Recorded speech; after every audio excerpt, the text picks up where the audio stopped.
Assalamualaikum warahmatullahi wabarakatuh. Halo semua. Baiklah, sebelum memulai menjelaskan tentang film Porifera dan Cnidaria, di sini saya akan memperkenalkan diri dulu. Perkenalkan, nama saya Wirda Risinta Gultom, saya dari kelas PSPB 23E. Di sini saya akan menjelaskan tentang film Porifera dan Cnidaria. Nah, apa sih itu film Porifera? Nah, film ini merupakan film hewan yang terdiri dari spons. Spons adalah hewan multiseluler sederhana yang hidup di laut dan di air tawar. Adapun ciri-ciri Porifera, yang pertama, tidak memiliki jaringan, yang kedua, kerangka, yang ketiga, saluran air, yang keempat, sel berdiferensiasi, dan yang kelima, sesile. Nah, apa sih itu film Cnidaria? Yaitu film hewan yang terdiri dari ubur-ubur, karang, anemon laut, dan hidra. Yakni ada pun ciri-cirinya yaitu pertama, radial simetri, dua lapis sel, rongga, sel penyangga, dan polimorfisme. Baiklah, dan ada juga kelas-kelasnya. Yang pertama, saya akan menjelaskan tentang kelas Hexatinellida, yaitu spons kaca. Hexatinellida ini adalah kelas spons yang dikenal sebagai spons kaca karena kerangka tubuhnya terbuat dari spikula silika yang berbentuk bintang 6. Spons ini memiliki ciri khas yang membedakannya dari kelas spons lainnya, yaitu ciri-cirinya kerangka silika. Kerangka tubuhnya terdiri dari spikula silika yang saling terhubung membentuk jaring-jaring yang rumit.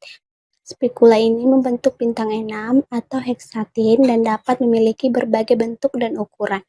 Dan yang kedua, struktur tubuhnya. Bentuk tubuhnya biasanya berbentuk silinder atau vas dengan pori-pori kecil ke seluruh permukaan tubuhnya. Dan yang ketiga, ada sel sinsital, yaitu sel-sel tubuhnya bersatu membentuk jaringan sinsital, yang berarti ini sel banyak dan berbagai sitoplasma. Dan ada juga habitatnya, yaitu hidup di laut dalam, terutama di perairan dingin dan gelap. Dan makanannya dengan menyerang partikel makanan dari air laut melalui pori-pori tubuhnya. Adapun siklus hidupnya seperti yang pertama, fase larva. Larva Hexatinellida berbentuk seperti larva parenchyma yang memiliki flagela dan dapat berenang bebas. Dan yang kedua, ada fase dewasa. Larva akan melekat pada substrat dan berkembang menjadi spons dewasa yang selsile. Spons dewasa memiliki sistem saluran air yang kompleks untuk menyaring makanan. Dan ada juga secara reproduksinya, dapat bereproduksi secara seksual dan aseksual. Nah, ada pun contoh dari Hexatinellida ini, yakni yang pertama, Epletella aspergillum, yaitu spons kaca yang berbentuk seperti vas dan dikenal sebagai spons keranjang Venus. Dan ada yang kedua, Hyalonema sieboldii, atau spons kaca yang memiliki tangkai panjang dan bercabang-cabang. Dan yang ketiga ada Porbas, yaitu genus spons kaca yang memiliki berbagai bentuk. Yang kedua ada Calcarea, atau disebut dengan spons kapur. Calcarea adalah kelas spons yang dikenal sebagai spons kapur karena kerangka tubuhnya terbuat dari spikula kalsium karbonat. Spons ini biasanya berukuran kecil dan sering ditemukan di perairan dangkal loh. Namun ada juga ciri-cirinya. Yang pertama, kerangka tubuhnya terdiri dari spikula kalsium karbonat yang berbentuk jarum, bintang 3 atau disebut triakson atau bintang 4 tetrakson. Dan ada juga bentuk tubuhnya bervariasi, mulai dari bentuk sederhana seperti tabung hingga bentuk yang lebih kompleks seperti vas ataupun bola. Yang ketiga, sel-sel tubuhnya lebih terdiferensiasi daripada spons lainnya,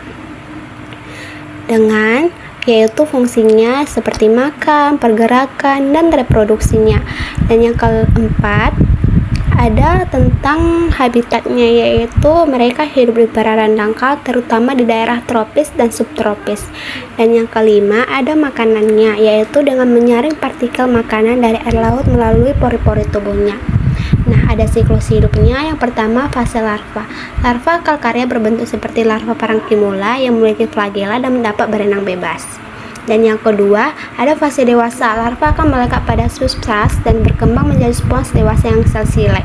Yang ketiga, ada reproduksinya, yaitu secara seksual maupun aseksual.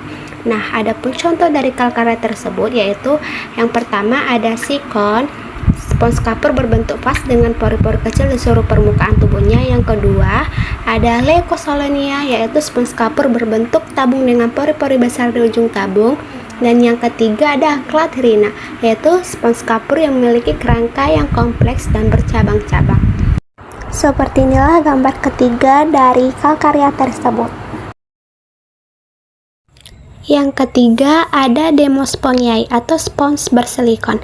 Sponghiae adalah kelas spons yang paling beragam dan melimpah dengan lebih dari 90% spesies spons termasuk dalam kelas ini.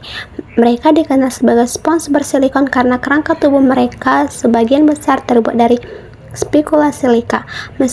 Meskipun beberapa spesies tidak memiliki kerangka sama sekali. Nah, ada pun ciri-cirinya, yaitu yang pertama, kerangka tubuhnya terdiri dari spicula silica atau spongin atau protein berserat atau keduanya. Nah, yang kedua, ada bentuk tubuhnya selalu bervariasi. Yang ketiga, sel-sel tubuhnya lebih terdiferensiasi daripada spons lainnya dengan sel-sel khusus untuk berfungsi tertentu seperti makan, pergerakan, dan reproduksi. Dan ada juga habitatnya, yaitu di perairan, dangkal, hingga laut dalam dan juga air tawar. Nah, makanannya juga bisa menyaring partikel makanan dari air laut melalui pori-pori. Dan ada juga siklus hidupnya. Yang pertama, fase larva. Yang kedua, fase dewasa. Yang ketiga, mereka berproduksi secara aseksual dan seksual. Dan ada pun contoh yang saya berikan, yakni yang pertama ada Spongyla, yaitu spons air tawar yang berwarna hijau dan memiliki kerangka yang terbuat dari spongin. Yang kedua, Halicolna atau genus spons laut yang memiliki berbagai bentuk dan warna. Dan yang ketiga ada Cleona, spons laut yang dikenal sebagai spons bor karena dapat mengebor batu atau karang.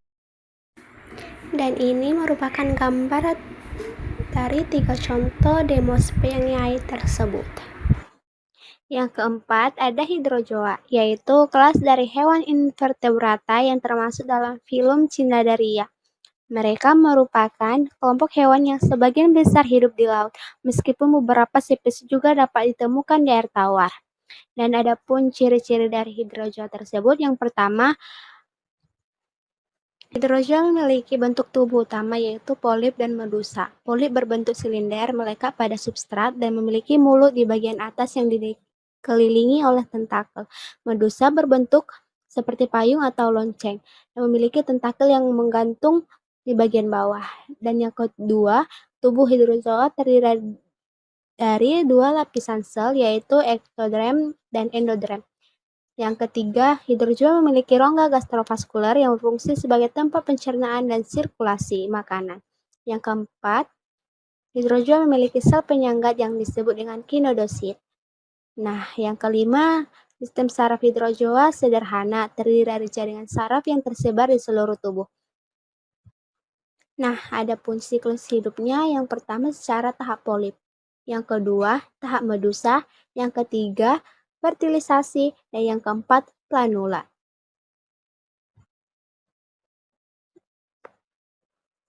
Adapun contoh dari Hydrozoa ini, yang pertama ada Hydra, yaitu Hydrozoa air tawar yang hidup soliter dan memiliki bentuk polip. Mereka memiliki kemampuan regenerasi yang luar biasa sehingga dapat tumbuh kembali jika terpotong-potong.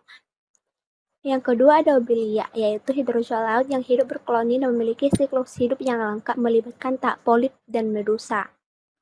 Dan yang ketiga ada Physalia, yang juga dikenal sebagai Portuguese Man of War, adalah Hydrozoa laut yang memiliki koloni polip yang terspesialisasi. Yang kelima ada Scyphozoa.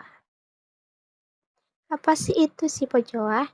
Nah, ini adalah kelas dari hewan invertebrata yang termasuk dalam filum Cnidaria. Mereka dikenal sebagai ubur-ubur sejati dan merupakan kelompok hewan laut yang sangat beragam. Dan ada pun ciri-cirinya. Yang pertama, mereka memiliki bentuk tubuh utama medusa yang dominan dengan bentuk seperti mangkuk atau cawan. Yang kedua, Siphozoa juga memiliki tahap polip yang disebut Scyphitosma. Yang ketiga, sistem saraf Siphozoa lebih kompleks daripada Hydrozoa. Yang keempat, mereka memiliki sel penyengat yang disebut dengan kinodosit, seperti halnya dengan Hydrozoa. Dan ada juga siklus hidupnya. Yang pertama, tahap planula. Planula adalah larva berenang bebas yang dihasilkan dari fertilisasi sel telur dan sperma medusa. Yang kedua, tahap sipistoma, yaitu planula akan menempel pada substrat dan berkembang menjadi sipitosma atau polip. Sipitosma berbentuk silinder dan memiliki tentakel di sekeliling mulutnya. Yang ketiga, ada tahap strobilasi, yaitu sipistoma dapat berproduksi secara aseksual melalui proses strobilasi, yaitu pemisahan tubuh sipitosma menjadi beberapa bagian yang disebut epihera. Yang keempat, ada tahap epihera. Epihera adalah medusa muda yang berbentuk seperti cakram dengan tentakel yang di sekelilinginya. Dan yang kelima, ada tahap medusa. Epihera akan tumbuh dan berkembang menjadi medusa dewasa yang memiliki bentuk seperti mangkuk atau cawan dengan tentakel yang menggantung di bagian bawah. Adapun contohnya, yang pertama ada Aurelia aurita, yang kedua Kiana capillata, dan Charissasaur queen. Yang kelima ada Anthozoa. Anthozoa ini adalah kelas Cnidaria yang dikenal sebagai hewan bunga karena bentuknya yang menyerupai bunga. Nah, adapun ciri-cirinya, yang pertama memiliki bentuk tubuh polip, yang kedua memiliki banyak tentakel di sekitar mulut untuk menangkap mangsa, yang ketiga memiliki rangka keras dari kalsium karbonat, dan juga memiliki hubungan simbiosis dengan alga. Nah, bagaimana sih siklus hidupnya? Yang pertama, mereka berproduksi seksual, yaitu melibatkan pelepasan sperma dan telur. Yang kedua, berproduksi aseksual, yaitu melalui pertunasan. Adapun contoh dari Anthozoa tersebut, yakni yang pertama, anemon laut, yang kedua, karang, dan yang ketiga, bulu babi laut. Yang keenam, ada Tsubozoa, yaitu ubur-ubur kotak, atau kelompok Cnidaria yang bentuk medusa berbentuk kotak. Nah, adapun ciri-cirinya, yang pertama, mereka memiliki lonceng berbentuk kotak atau kubus, berbeda dengan ubur-ubur sejati. Yang kedua, memiliki mata kompleks yang memungkinkan mereka melihat dengan baik. Yang ketiga, memiliki 4 tentakel panjang yang dilapisi nematosit. Dan juga mereka berenang secara horizontal dengan kecepatan tinggi dan memiliki racun yang sangat kuat termasuk Cyanorex, Blackberry, dan Carukia barnesi. Adapun siklus hidupnya, yang pertama memiliki tahap polip dan medusa, mirip dengan Siphozoa.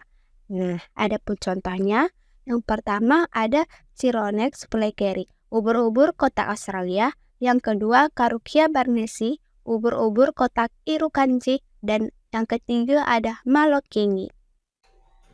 Baiklah, sekian dari penjelasan saya tentang filum porifera dan Cnidaria. Semoga bermanfaat untuk kita semua. Saya akhiri. Assalamualaikum warahmatullahi wabarakatuh.